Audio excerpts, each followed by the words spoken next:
네, 편히 앉으시기 바랍니다. 예수 그리스도 이름으로 하나님 말씀 증거하겠습니다. 우리 같이 하나님 말씀 시편 122편, 시편 122편에 있는 말씀을 함께 보시겠습니다.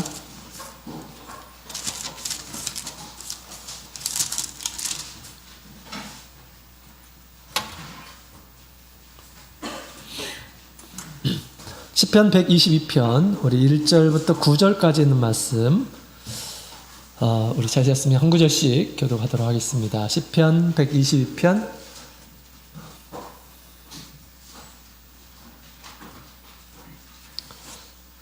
1절.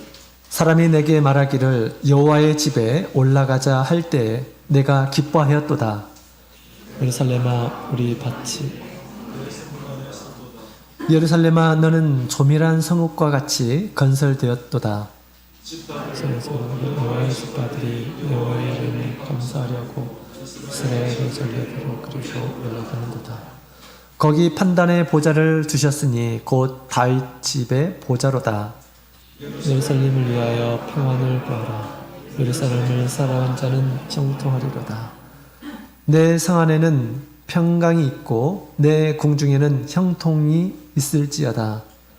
내가 내 형제와 부모를 위하여 이제 말하리니 내 가운데 평강이 있을지어다. 여호와 우리 하나님의 집을 위하여 내가 내 복을 구하리로다. 아멘. 할렐루야. 네, 우리 하나님 말씀을 따라서 우리 하나님의 집에서 하나님께 감사하고 또 하나님께 경배드리시는 우리 모든 성도님들에게 하나님의 크신 은총이 함께하기를 원합니다. 주님께서는 늘 우리가 가야 할 길을 알려주시는 분이시죠. 오늘 오전에 성도의 일생이라는 제목을 가지고 함께 말씀을 나눴는데요. 하나님께서 우리가 갈 길을 늘 인도해 주고 계십니다. 우리 오늘 여기 계신 성도님들은 지금 있어야 할 곳에 있는 거죠. 베델에 이르셨습니다. 우리 믿음으로 베델에 이르신 우리 모든 성도님들께서 하나님께서 우리 하나님의 집에서 또 하나님께서 가지신 귀한 것들을 아낌없이 우리 하나님께서 베풀어 주시고 또 귀한 은혜를 받는 그런 안식일 되었으면 좋겠습니다. 자, 오늘 이 시간 우리 예루살렘을 사랑하는 자에 대해서 말씀을 나누도록 하겠습니다. 베델에 관한 그런 이야기죠. 자, 우리 사람은 마음속에 좋아하는 것을 담고 삽니다. 그것이 무엇이 됐든지 사람이나 어떤 일이나 어떤 물건이 될 수도 있고요. 또 어떤 사람에게는 취미일 수도 있습니다. 사람의 마음속에는 뭔가 좋아하는 것들을 담고 있습니다. 우리가 피부가 화상이 당하는 정도로 우리가 자전거 타기를 좋아하는 이런 사람이라고 한다면 정말 자전거 타기를 정말 좋아하는구나 라고 그렇게 생각할 수가 있겠죠. 우리가 세상에서 좋아하는 것들이 많이 있겠지만 그 중에서 더 좋아하는 것, 더욱 좋아하는 것을 우리가 사랑한다, 또 사모한다 라고 그렇게 표현을 합니다. 여러분들은 뭘 사모하십니까? 자, 오늘 우리 성경은 말하고 있죠. 우리 하나님의 전을 사랑하는 자는 형통하리로다 라고 그렇게 말씀하십니다. 하나님의 집, 하나님의 전을 사모하는 자, 사랑하는 자는 형통함을 얻게 될 것이다 라고 이렇게 얘기하는데요. 이것은 지금 누구의 시입니까? 우리 시편 122편의 표제를 보게 되면 다윗의 시라고 그렇게 나와 있습니다. 다윗의 시, 그러니까 다윗의 고백이죠. 성령의 감동으로 하나님께서 우리에게 주시는 그런 말씀입니다. 다윗이 또 체험해 보니까 정말 그렇다라는 것입니다. 일평생 우리 다윗은 하나님의 하나님이 전에 있는 예루살렘을 크게 사랑했던 이러한 사람이었습니다. 그래서 우리 하나님으로부터 많은 귀한 것들을 이렇게 얻었습니다. 그러고 나서 고백한 시가 바로 이제 시편 122편에 있는 내용이고요. 또 우리 다윗은 우리 예루살렘 그 예루살렘에 마음을 두고 또 성전에 오르는 이런 사람들이 즐거운 마음으로 또 믿음의 마음으로 올라올 수 있도록 성전에 올라가면서 부르는 노래를 이렇게 많이 지었어요. 시편에 있는 내용을 보게 되면 표저에 그런 말씀이 있습니다. 그래서 즐거운 마음으로 또 즐거운 노래를 부르면서 하나님의 집을 찾도록 하고 있습니다. 자, 하나님께서 우리 하나님의 이 예루살렘을 사랑하는 이런 사람들은 형통하게 해주신다고 그랬는데 어떤 형통을 하나님께서는 예비하고 계실까요? 우리가 인생에 살면서 크게 두 가지 형통이 있습니다. 첫 번째로는 육신적인 그런 형통이 있어요. 육신적인 형통. 자, 우리가 하는 일들이 잘 되고 가정이 잘 되고 또 국가적으로 잘 되고 국가를 다스리는 나라를 다스리는 이런 사람이 있어서 이것은 육신적인 어떤 큰 형통이다라고 그렇게 말할 수가 있겠습니다. 내가 직장 생활을 하는데 나의 직장이 잘 되고 나의 사업이 잘 되고 이 형통이라고 표현할 수 있습니다. 그렇죠? 자, 하는 일이 잘 되고 가정이 잘 되고 내가 소속되어 있는 곳에서 모든 일들이 잘 되는 것, 여러분 우리가 스스로 총명하기 때문에 이렇게 다 잘 되는 것은 아닙니다. 근데 하나님께서 함께 해주시는 이런 사람들은 형통함을 얻는다라고 그렇게 성경은 이야기를 하고 있습니다. 우리가 열심히 한다고 그래가지고 다 잘 되는 건 아니잖아요. 그죠? 기회를 주시는 분은 또 하나님이십니다. 그죠?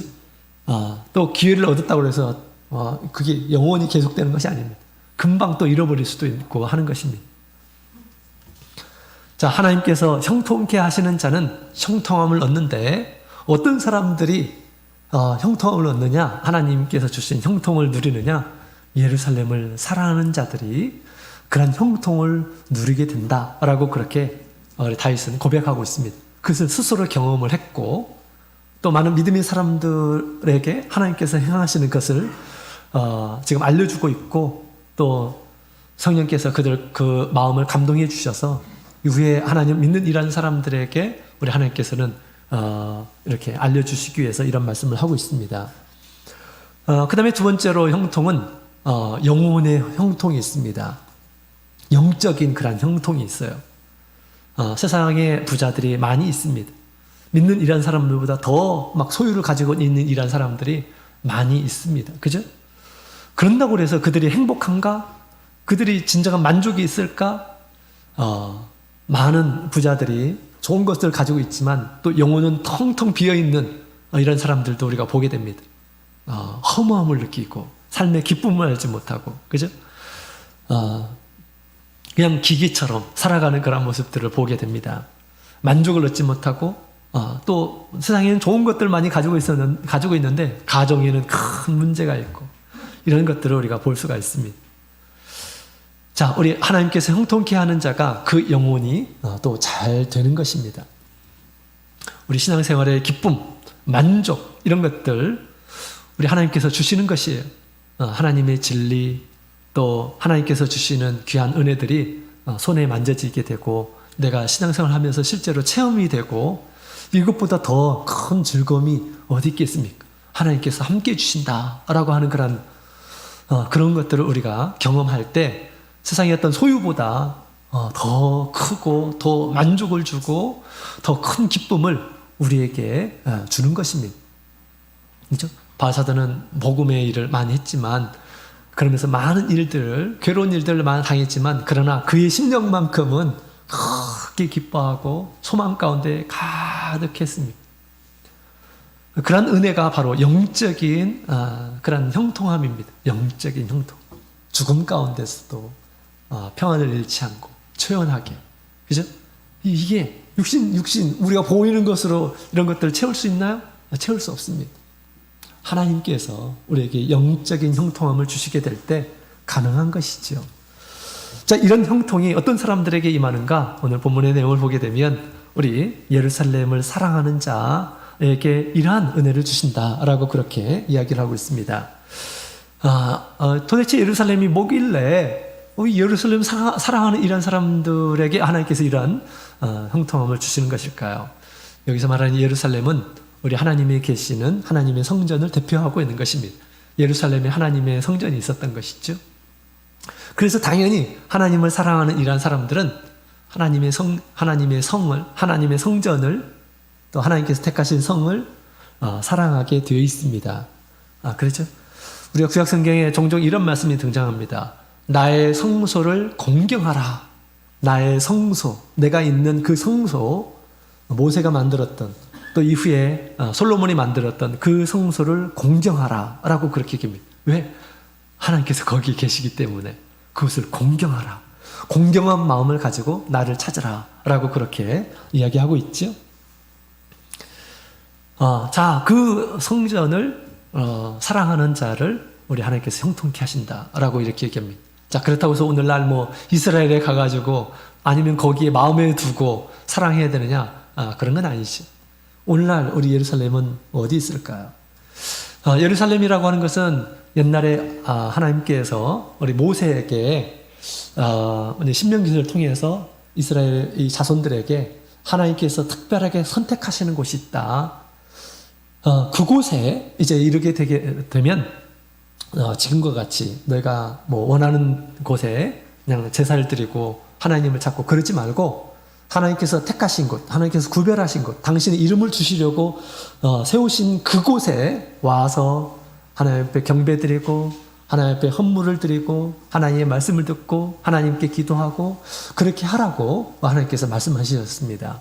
그곳이 어딜까요? 이후에 다윗 시대에 하나님께서 이제 다윗이 왕이 되고 나서 처음에 한 것이 바로 이 예루살렘을 점령한 것입니다. 그것을 수도로 삼고 또 그곳에 하나님의 성전을 만드는 거죠. 하나님께서 모세가 죽기 전에 BC 1400년 정도 됐기 때문에 또 우리 다윗이 왕이 됐을 때는 BC 1010년이죠. 그렇기 때문에 다윗이 있기 전에 그러니까 예루살렘을 이제 정복하기 전에 약 400년 전에 하나님께서 모세를 통해서 말씀하셨어요. 내가 구별할 곳이 있다. 내가 특별히 사랑하는 곳이 있다. 당신의 이름을 두시고 또 당신의 성전이 세워질 곳이 있다. 라고 그렇게 미리미리 하나님께서 말씀을 해주셨습니다. 그렇죠? 우리 신명기서를 보게 되면 그런 말씀들이 쭉 있습니다. 몇 번에 걸쳐서 말씀하셨죠.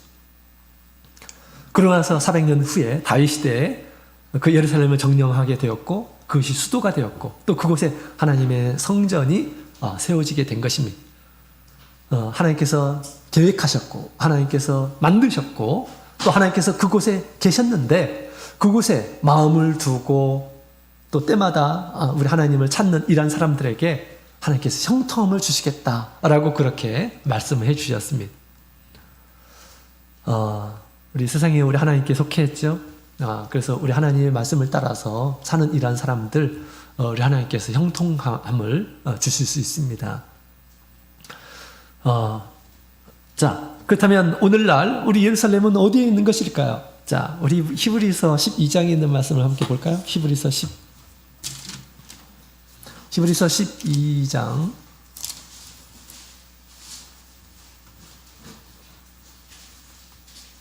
히브리서 12장 22절 히브리서 12장 22절에 있는 말씀 우리 24절까지 한번 읽어보겠습니다. 시작. 그러나 너희가 이른 곳은 시온산과 살아계신 하나님의 도성인 하늘의 예루살렘과 천만 천사와 하늘에 기록한 정자들의 총회와 교회와 만민의 심판자이신 하나님과 및 온전케 된 의인의 영들과 새 언약의 중보이신 예수와 및 아벨의 피보다 더 낫게 말하는 뿌린 피니라. 아멘. 자, 여기 보면 지금 교회를 가리켜서 얘기하고 있습니다. 너희가 이룬 곳이 어딥니까? 우리가 지금 이룬 곳이 어딥니까? 교회로 알고 있지요. 그러나 교회에 다른 이름들이 굉장히 많아요. 이 교회는 어떤 곳인가? 교회는 시온산과 같다라고 그렇게 얘기합니다. 너희가 이룬 것은 시온산이다. 지금 흩어져 있는 많이 지중해 지역에서 흩어져 있는 우리 히브리 유대인들 가운데서 예수를 믿는 이란 사람들에게 지금 편지를 쓴 거거든요. 지금 예루살렘에 있는 이란 사람들에게 지금 편지를 쓴 게 아니에요. 당시 큰 핍박으로, 로마의 핍박으로 인해서 흩어져 있는 이란 사람들에게 그들의 신앙을 공고케 하려고 지금 이 히브리서가 기록이 된 것입니다. 너희가 이런 곳은 거기가 시온산이다. 하나님께서 사랑하시는 산, 하나님께서 보호하시는 곳. 그 다음에 또 살아계신 하나님의 도성인 하늘의 예루살렘이다 라고 그렇게 이야기하고 있습니다. 너희가 이런 것은 하늘의 영적인 예루살렘이다 라고 그렇게 얘기하고 있습니다. 그래서 우리 교회라고 하는 것은 영적인 이스라엘이에요. 다시 말하면 하나님께서 택하신 곳이다. 하나님께서 세우신 곳이다 라는 것입니다. 우리가 계시록에 있는 말씀을 보게 되면 거룩한 성 새 예루살렘이 나옵니다. 그 어떤 사람들은 영원한 천국을 가리켜서 얘기한다고 그러는데 절대 그렇지 않아요. 우리 교회가 완성된 모습을 그렇게 표현한 것입니다. 교회 하나님 앞에서 영적으로 완성된 모습을 거룩한 성 새 예루살렘이다 라고 그렇게 표현하고 있고, 지금 히브리 기자가 이 교회를 그렇게 지금 표현을 하고 있는 것입니다. 그래서 우리 지금 예루살렘은 이스라엘의 예루살렘을 가리켜서 얘기하는 것이 아니고, 오늘날 우리 주님께서 세우신 이 곳을 우리 성경은 하늘의 예루살렘이다 라고 그렇게 표현을 하고 있습니다. 이 예루살렘을 우리가 어떻게 생각해야 될 것인가, 이 예루살렘을 우리가 교회를 어떻게 여겨야 될 것인가에 대해서 잘 얘기해 주고 있습니다. 교회는 어떤 것일까요? 우리 예루살렘은 400년 전에 하나님께서 모세를 통해서 먼저 말씀하셨다고 그랬죠? 그런데 여러분, 우리 교회라고 하는 것은, 예수님께서 당신의 피를 통해서 세우신 이 교회라고 하는 것은, 우리 에베소서에 있는 말씀을 보게 되면 하나님께서 세상이 있기 전에 이미 계획하신 것이다 라고 그렇게 얘기하고 있습니다. 예수 그리스도 가운데서 우리 구원받은 우리의 성도들을 하나님께서 이미 예정하셨고, 그 다음에 택하시고 때가 되어서 우리를 부르셨다라고 그렇게 얘기하고 있습니다. 구원받는 사람들을, 우리 성도들을 그렇게 이미 계획하셨다라는 것이에요. 그러니까 수원교회는 지금으로부터 30년, 몇 년입니까? 한 20년 전에 이렇게 세워진 것이 아니고, 수원교회가 언제 세워진 거예요? 사실은 창세전에 하나님께서 다 준비하고 계셨던 것입니다. 예비하고 계셨던 것이 우리 눈에 이렇게 지금 이제 펼쳐지게 된 것입니다. 이곳은 하나님의 나라이자 영적인 거룩한 예루살렘이다. 구약시대는 그 예루살렘을 그림자처럼 보여준 거예요. 그림자처럼. 지금 실제로 우리 하늘의 예루살렘, 하나님께서 사랑하시는 그 동산이 바로 지금 여기에 펼쳐져 있다는 것입니다. 창세전에 하나님께서 계획하신 이곳에 우리가 마음을 두고 또 사랑하는 이란 사람들은 큰 영적인 그런 축복이 있을 뿐만 아니라 또 육신적인 그런 축복이 반드시 있으리라, 그렇게 저는 믿습니다. 자, 그렇다면 어떤 사람이 도대체 우리 예루살렘을 사랑하는 사람이다 라고 그렇게 얘기할 수 있을까요? 우리가 어떻게 예루살렘을 사랑해야 될까요? 어떻게 주님의 몸된 교회를 사랑해야 될까요? 그렇게 사랑하는 이란 사람들은 하나님께서 형통함을 주신다고 했습니다. 여러분과 또 여러분의 자녀들이 정말 하나님께서 예비하시고 당신의 피를 통해서 세우신 거룩한 성 새 예루살렘에 마음을 두고 사랑하고 기뻐하고 그렇게 해서 우리 하나님께서 주시는 큰 형통함을 누리시는 모든 자녀들이 되었으면 좋겠습니다. 그러면 우리가 어떻게 해야지 우리 예루살렘을 사랑하는 것일까? 같이 오늘 말씀을 통해서 같이 살펴보도록 하겠습니다. 자, 우리 시편 122편 우리 1절부터 3절까지 있는 말씀을 같이 읽어볼까요? 1절부터 3절 시작. 사람이 내게 말하기를 여호와의 집에 올라가자 할 때 내가 기뻐하였도다. 예루살렘아, 우리 발이 내 성문 안에 섰도다. 예루살렘아, 너는 조밀한 성읍과 같이 건설되었도다. 아멘. 자, 이 다윗의 지금 고백이죠. 또 모든 이 예루살렘을 사랑하는 자들의 모습을 지금 이렇게 표현해 주고 있습니다. 예루살렘을 사랑하는 자는 이래야 된다.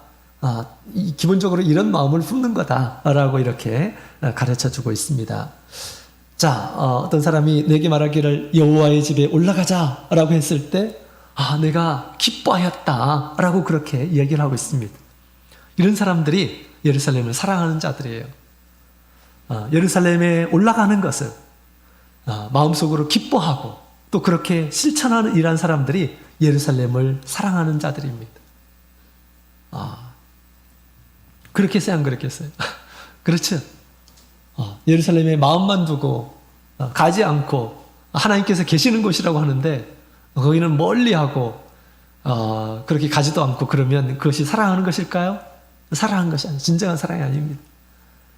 진정한 사랑이라고 하는 것은 만나는 신앙이에요. 만나는 사람이 만나는 거죠. 그죠? 우리 이제 막 결혼을 준비하는 그런 사람들 가운데 하나님께서 거룩한 마음, 사랑의 마음을 주죠. 상대방에 대해서 호감을 갖게 하시고 또 만나고 싶어. 그게 사랑이라고 하는 것입니다. 그런 때는 뭐 남자가 서울에 있고 여자가 뭐 부산에 있다 할지라도 그런 마음만 있으면 얼마든지 만날 수가 있습니다. 그죠? 일주일에 한 번씩 해가지고 만나고 또 헤어질 때 굉장히 아쉬워하고 그런 게 사랑의 마음입니다. 사랑의 마음. 예루살렘을 사랑하는 그런 마음도 마찬가지입니다. 하나님의 집에 가는 것을 기뻐하는 마음을 가진 이러한 사람들이 진정으로 예루살렘을 사랑하는 이러한 사람이다 라고 그렇게 말을 할 수가 있습니다. 자, 예루살렘은 하나님께서 택하신 곳이라고 그랬죠. 하나님께서 계시는 곳입니다. 이처럼 오늘날 이 교회는 하나님께서 택하신 곳입니다. 하나님께서 세우신 것이고 하나님께서 친히 계신 곳입니다. 여기에 우리가 마음을 두고 여기에 오는 것을 기쁨으로 여기고 하는 것을 하나님께서 우리 마음을 다 보십니다. 다 보셔요. 기쁨으로 오는지 그렇지 않은지를 아십니다. 기쁨으로 오는 이란 사람들에게 주님께서 더 큰 기쁨을 허락해 주시라 그렇게 믿습니다. 자, 이 예루살렘에는 3절에 있는 말씀을 보니까 조밀한 성읍으로 되어 있다라고 그렇게 얘기했죠. 조밀하다라는 말은 서로 결합되어 있다, 연결되어 있다, 단결되어 있다, 짜임새 있게 갖추었다라는 그런 말입니다. 자, 하나님께서 계시는 곳에는 아주 치밀하게 계획되어 있음을 지금 얘기해 주고 있어요. 그래서 우리에게 필요한 모든 것들을 공급해 주시려고 하나님께서 다 준비하고 계시고 있다라는 것입니다.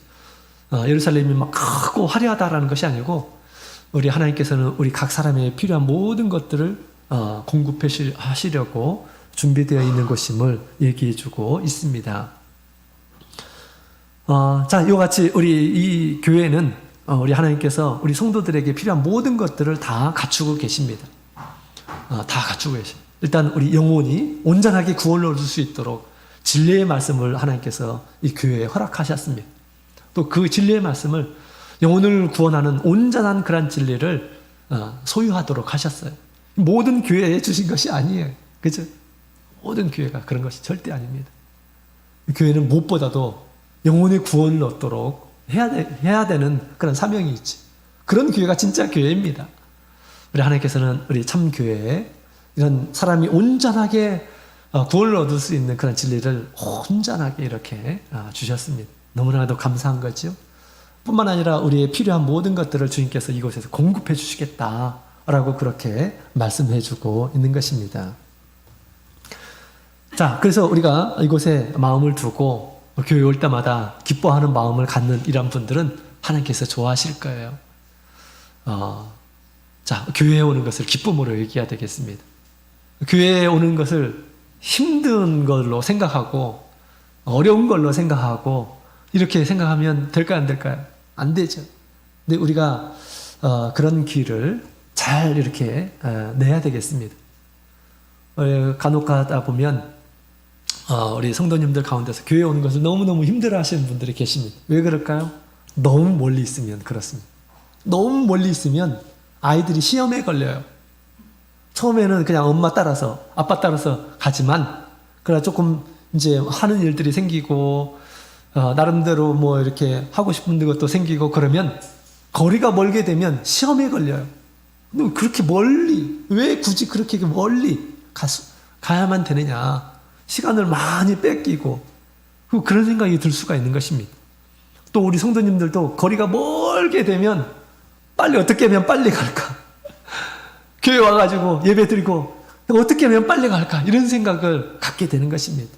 우리 하나님 앞에 그런 마음은 좋을까 안 좋을까요? 어떻게 하면 빨리 가서 집에 가서 쉴까? 이런 마음을 가지면 하나님 앞에 죄송한 것입니다.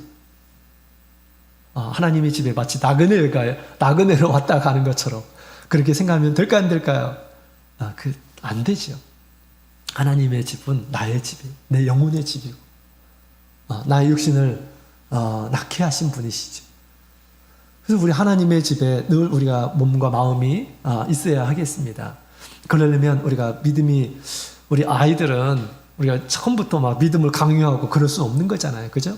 그래서 아이들을 위해서라도 내가 선택할 수가 있다면 교회 가까이 우리 거처를 마련하는 것도 정말 믿음의 행위입니다. 믿음의 행위.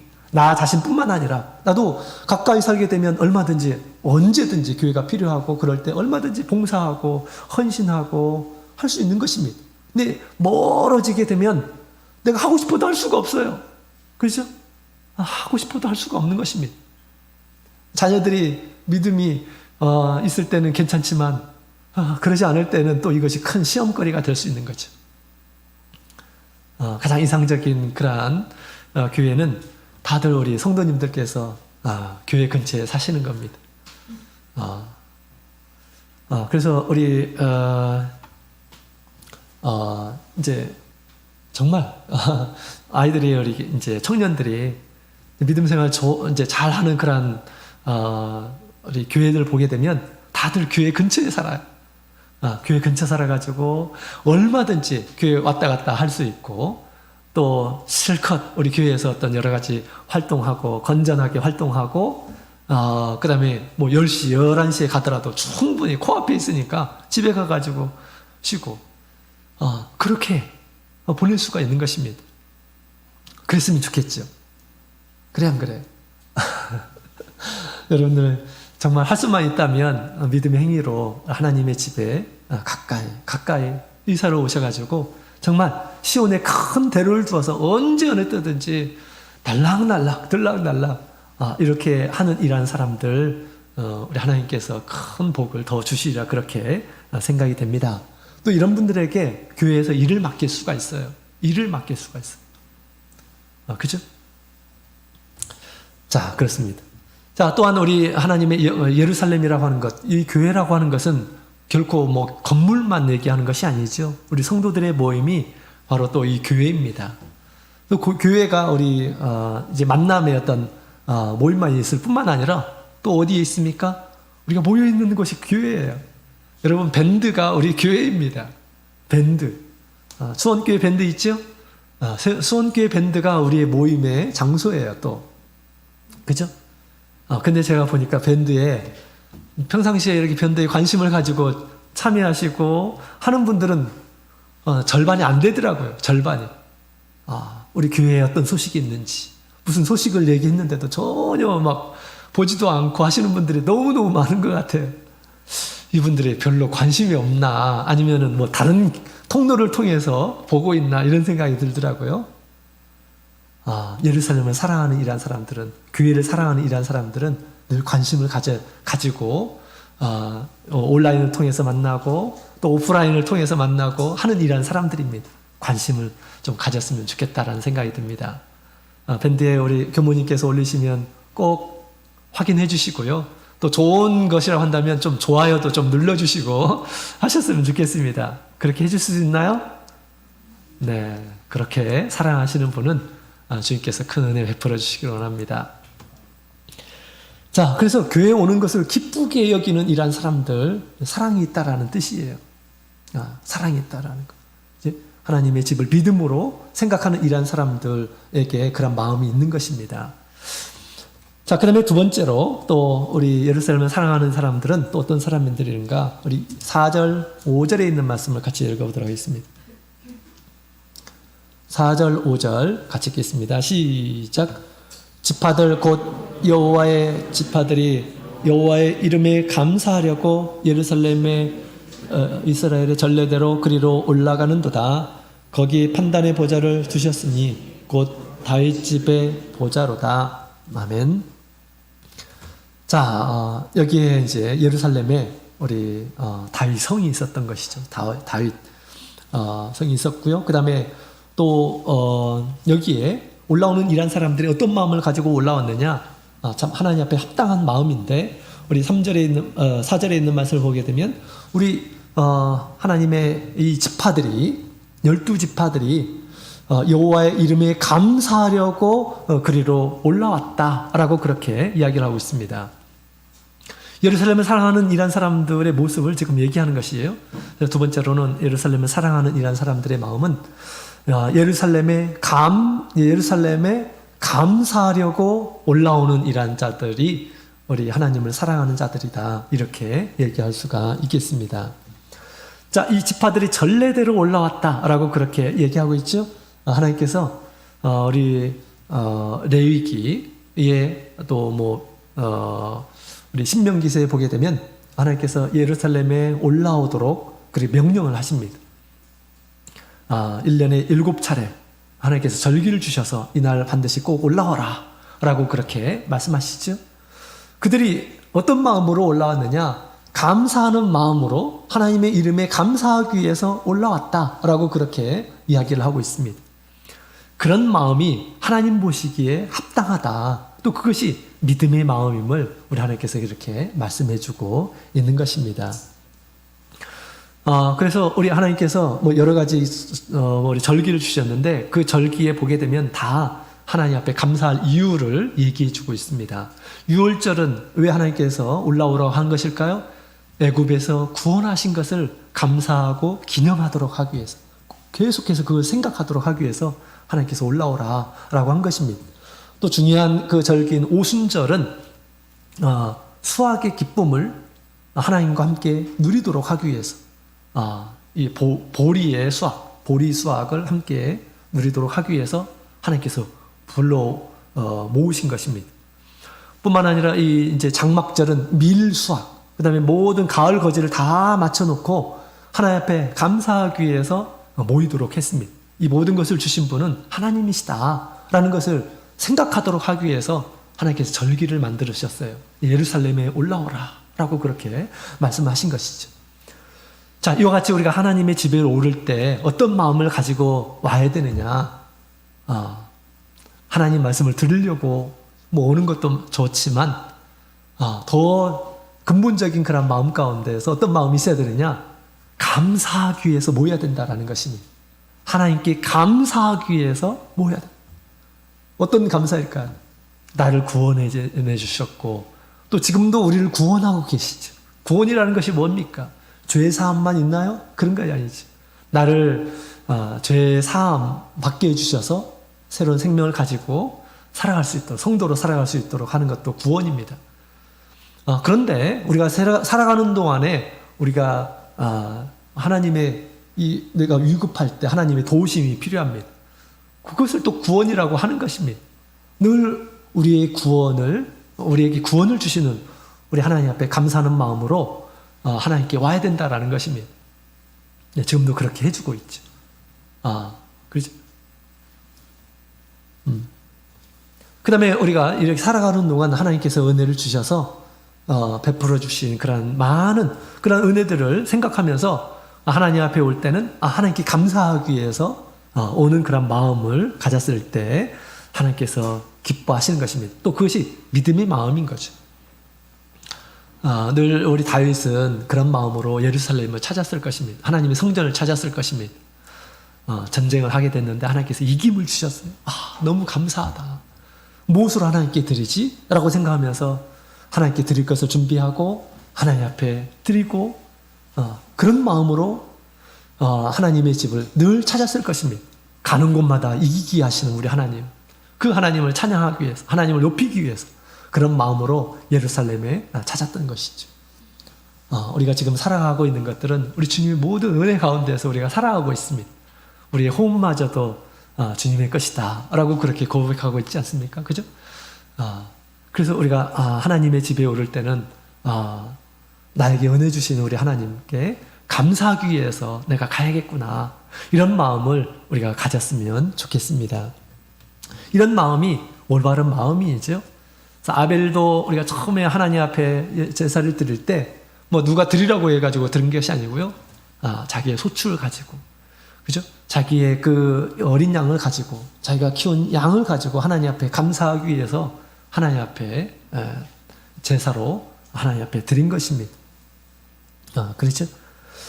이렇게 우리 이스라엘 백성들이 하나님께 부르실 때마다 감사하는 마음으로 귀한 것들을 가지고 왔고 하나님 앞에 감사함으로 드렸고 또 그것을 또 서로 나누도록 했습니다. 특별히 우리 초막절에는 7일 동안 이렇게 보내면서 이 성전 근처에서 조막을 이렇게 짓고 그 다음에 하나님께서 주신 그런 소출을 가지고 와서 이것을 가지고 이웃들과 서로 나누도록 했습니다. 서로 나누도록. 그것을 함께 하나님께서 주신 것들을 서로 공유하도록 그렇게 했던 것이죠. 그래서 또 가난한 이런 사람들에게 많이 주도록 11조를 나누도록 그렇게 하나님께서 말씀을 하셨죠. 그래서 그들의 공동체는 구약의 이 성도들이 그 하나님의 백성들이 모여있는 그런 공동체는 감사가 넘치는 그런 공동체였다라는 것입니다. 자, 오늘날도 그랬으면 좋겠습니다. 우리의 공동체가 하나님께 감사를 나누기 위해서 감사하는 마음을 표현하기 위해서 모이는 그런 공동체가 되었으면 좋겠습니다. 어떻게 해서 감사를 나눠야 될까요? 뭐 당연히 여러 가지 방법이 있지만 첫 번째로는 우리가 입술로 우리 하나님 앞에 찬양으로 감사하면서 고백하는 그런 찬양이 더욱 풍성했으면 좋겠다라는 생각이 듭니다.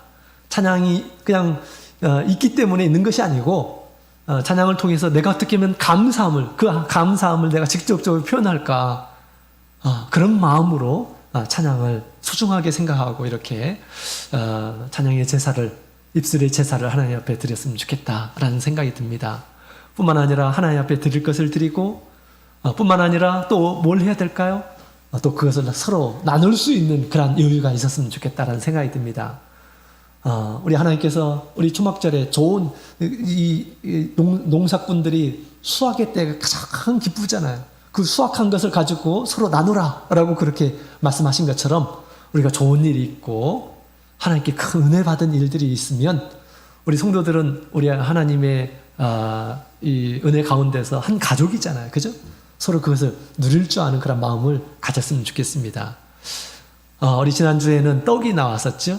떡이 나왔었는데 우리 작년에 이사하셨는데 이사떡을 못 내가지고 이번에 이렇게 내셨다고 제가 들었습니다. 누군지는 잘 모르겠는데 그런 떡을 내셨다고 하더라고요. 그래서 정말 좀 칭찬해주고 싶다라는 그런 생각이 듭니다.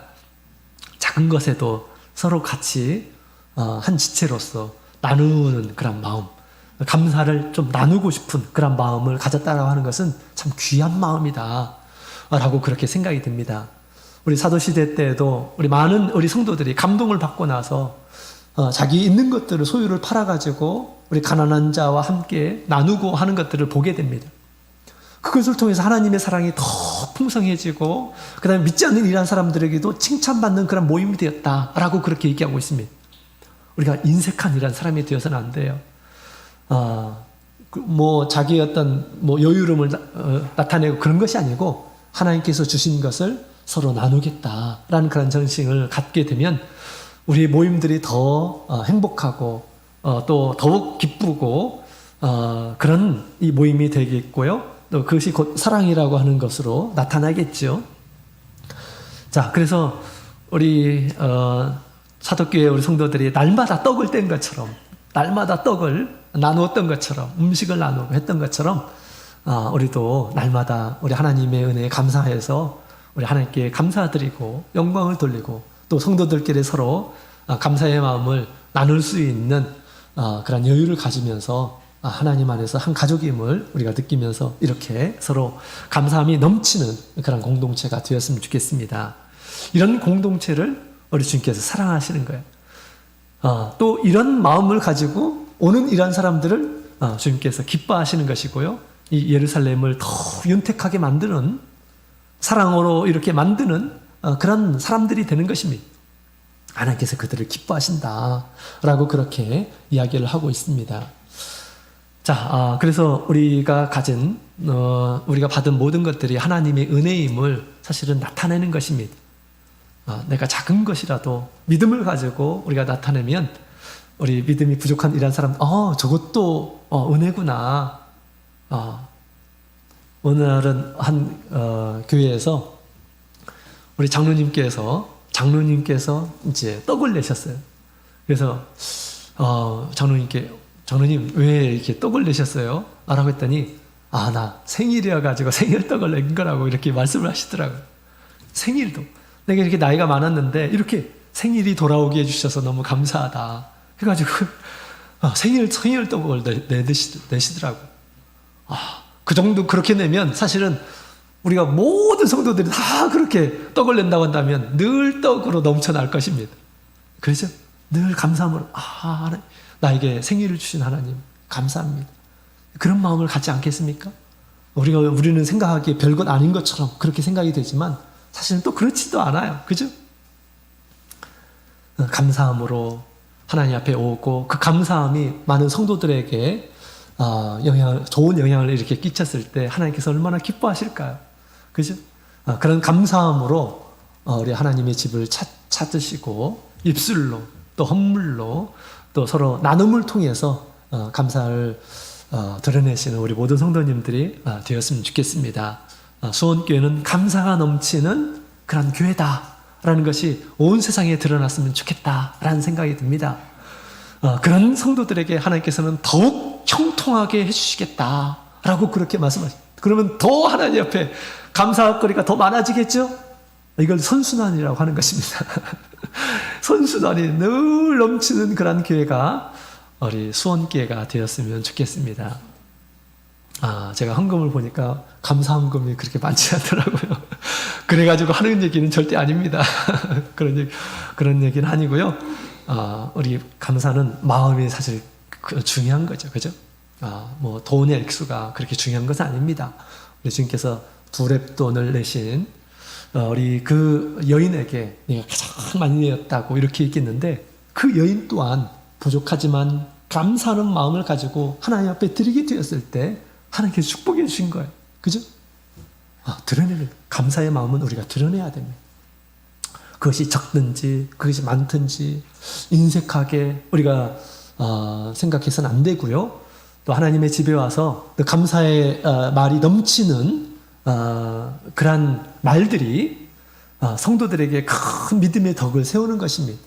많은 어려움 가운데서도 하나님께서 주신 은혜를 생각하면서 감사하게 될 때 그것이 믿음의 모습이고 예수님께서 보시게 될 게 그 어려움 가운데에서 이 감사의 말들이 나왔을 때 얼마나 하나님께서 마음이 감동이 되시겠어요. 그죠? 더 좋은 길로, 더 형통한 길로 그렇게 인도해 주실 줄로 믿습니다. 그래서 예루살렘에 올라올 때는 감사한 마음을 가지고 올라와야 됩니다. 뭘 하나라도 더 얻을까? 지금까지 하나님께서 많은 것을 주셨는데 뭘 조금 더 얻을까? 이런 마음을 가져서는 될까요? 안 될까요? 그래서는 안 됩니다. 뭘 하나 더 드릴까? 그죠? 뭘 하나 더 나눌까? 이런 마음을 가지고 하나님 앞에 나와야겠습니다. 꼭 물질로만 해서 하나님께 나눈 것이 아니죠. 성도들과 나눈 것이 아닙니다. 내 말들, 그죠? 그래서 함께 어울려주고, 함께 시간을 보내주고, 함께 친하게 서로 사귀어주고, 친절하게 대해주고, 이런 것 또한 나누는 것입니다. 그죠? 이런 감사의 나눔이 더욱 풍성해지는 우리 수원교회가 되었으면 좋겠습니다. 그런 곳에 하나님께서 함께 해주시고 형통함을 주신다라고 그렇게 말씀하고 있습니다. 자, 마지막으로 우리 시편 122편 우리 6절부터 9절까지 같이 읽겠습니다. 6절부터 9절 시작. 예루살렘을 위하여 평안을 구하라. 예루살렘을 사랑하는 자는 형통하리로다. 내 생활에는 평강이 있고 내 공중에는 형통이 있을지어다. 내가 내 형제와 부모를 위하여 이제 말하리니 내 가운데 평강이 있을지어다. 여호와 우리 하나님의 집을 위하여 내가 내 복을 구하리로다. 아멘. 자, 또 어떤 사람이 예루살렘을 사랑하는 자인가? 예루살렘을 위해서 평안을 구하는 자가 예루살렘을 사랑하는 자다. 이렇게 말을 할 수가 있습니다. 예루살렘의 평안을 구하는 자, 그 성에 평강이 있음을 통해서 거기에 형통함이 있다라고 그렇게 지금 얘기하고 있죠. 또 무엇을 위해서 우리 예루살렘의 평안이 필요하냐? 내 형제와 부모를 위해서 평강이 필요하다라고 그렇게 이야기를 하고 있습니다. 예루살렘이 평강이 있기를, 평안이 있기를 지금 호소하고 있습니다. 예루살렘에 평안이 있게 되면 그곳에 하나님이 함께 하시고 또 형통함을 주신다. 또 그 평안을 구하는 그러한 행위 가운데서 하나님께서 기뻐하시고 형통케 해주신다라고 그렇게 이야기를 하고 있습니다. 우리가 평안이 있기 위해서는 나라가 평안해야지 모든 것이 잘 됩니다. 국가가 발전하고 번영하기 위해서 평안이라는 것이 있어야 됩니다. 그죠? 평안이 없게 되면 이 모든 것을 사실 얻을 수가 없습니다. 평안이라는 것은 그냥 주어지는 것이 아니에요. 많은 사람들의 희생과 봉사를 통해서 이 평안이라고 하는 것이 있는 것입니다. 그죠? 우리나라도 이렇게 평안한 것은 왜 그렇습니까? 지금 추운 날씨 가운데서도 전방에서 철책을 지키는 이런 사람들이 있어요. 군인들이 있는 것입니다. 그죠? 그들이 자기의 희생에서 국가를 위해서 봉사하고 헌신하게 되었을 때 많은 이런 사람들의 평안을 누리는 것입니다. 평안이라는 것은 큰 대가를 치루어서 이 평안함이 있는 것입니다. 평안함을 구하는 이러한 사람들, 우리 하나님께서 형통함을 주시겠다라고 그렇게 말씀하고 있는데요. 지금 우리 러시아와 우크라이나가 이렇게 전쟁에 들어가게 되었습니다. 우크라이나가 원래는 군사력이 굉장히 강한 그런 나라였습니다. 전 세계적으로 한 4위라고 이렇게 얘기를 하죠. 근데 그것은 옛날 얘기고요. 점점 이 군사력이 지금 쇠락하게 되었고요. 그 다음에 장비들이 굉장히 노력하게 되었고, 실전 훈련들을 전혀 하지 못하게 되었고, 그러면서 이제 힘이 없는 군사들이 되었습니다. 그래서 그냥 일방적으로 거의 당하다시피 지금 이렇게 전쟁이 치러지고 있는 것입니다. 평안이 사라진 그런 모습들, 우리가 매스컴을 통해서 많은 시민들이 어찌할지를 모르고 울고불고 하는 그런 모습들을 보게 됩니다. 평안을 위해서 평상시에 그들은 준비하지 않은 것입니다. 준비를 하지 않았어요. 나중에는 많은 것을 이렇게 이제 잃게 되는 것입니다. 점점 더 많은 것들을 잃게 될 것입니다. 우리 교회에서도 교회가 평안하기 위해서 많은 일들이 필요한 것입니다. 많은 해야 할 일들을 하지 않으면 어떻게 될까요? 마귀들에게 다 놓칩니다. 나의 자녀들도 놓치고 하나님께 해야 할 일들도 못하게 되고 이런 일들이 벌어질 수 있습니다. 편하게는 할 수 있죠. 그러나 우리가 감당해야 될 것들을 제대로 감당하지 못하게 되어서 마귀의 밥이 되어서 사라지는 그런 경우들이 너무너무 많게 될 것입니다. 교회에서 여러 가지 일들, 문제가 있음에도 불구하고 방치하게 되면 어떻게 될까요? 이제 구멍이 생겨가지고 점점 새버리게 되는 것입니다. 하나님께서 주신 그 은혜들을 딱 이렇게 지금 새지 않도록 갖춰지고 그 다음에 그것들이 더욱 풍성하도록 그렇게 이제 하게 되어서 우리가 점점 우리 성도들의 신앙이 더욱 성장해지고 또 하나님께서 우리에게 주신 그런 사명들, 세상을 구원하는 일들을 더욱 열심히 해가지고 세상에 있는 이러한 사람들을 구원해야 할 이러한 사람들이 저희죠. 하나님께서 그런 사명으로 우리를 부르셨습니다. 말씀에 참교회를 부르신 것입니다.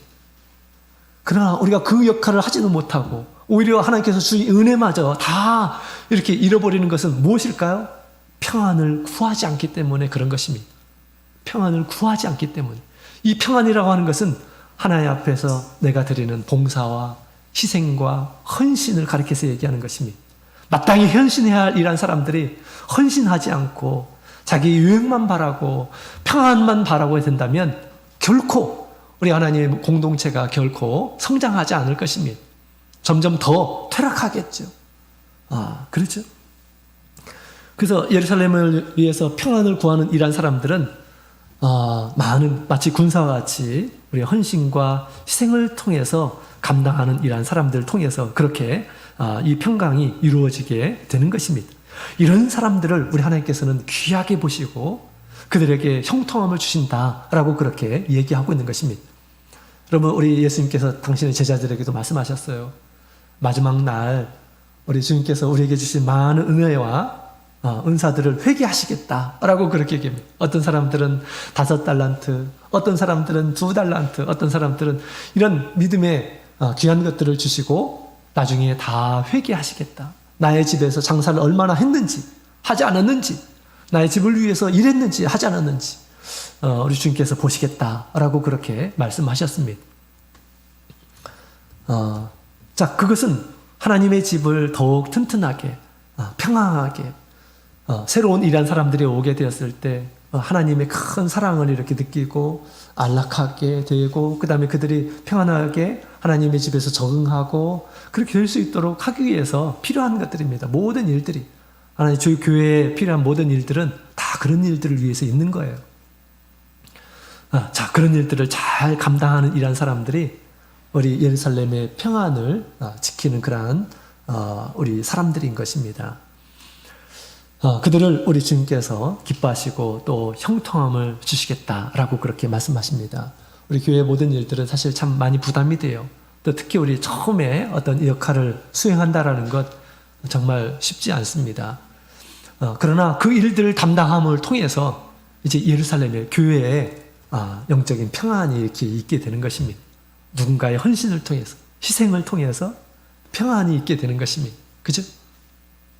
그래서 우리 하나님의 집에서 뭔가 이렇게 하나님의 일을 위해서 부탁을 받고 하셨을 때 정말 뭐 누가 아무나 뭐 그렇게 시키는 것은 아니잖아요. 그죠? 다 우리 임원들과 또 성직자들을 통해서 고려해서 이제 어떤 일들을 맡기실 때 이건 예루살렘의 평안을 위해서 나에게 주시는가 보다 라고 생각하시고 기쁨으로 맞아주시게 되면 하나님께서는 그것을 기쁘게 여기시고 또 그들에게 평강을, 그들에게 형통함을 주시겠다. 그것이 또 예루살렘을 사랑하는 그런 행위다라고 그렇게 말할 수가 있겠습니다.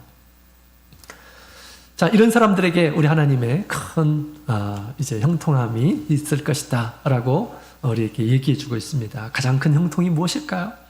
가장 큰 형통함이 어디 있을까요? 이 세상에서 잘 되는 것 이것보다 사실은 영원한 하나님의 나라에 들어가서 귀한 상급을 받는 것이 아닐까요? 그죠?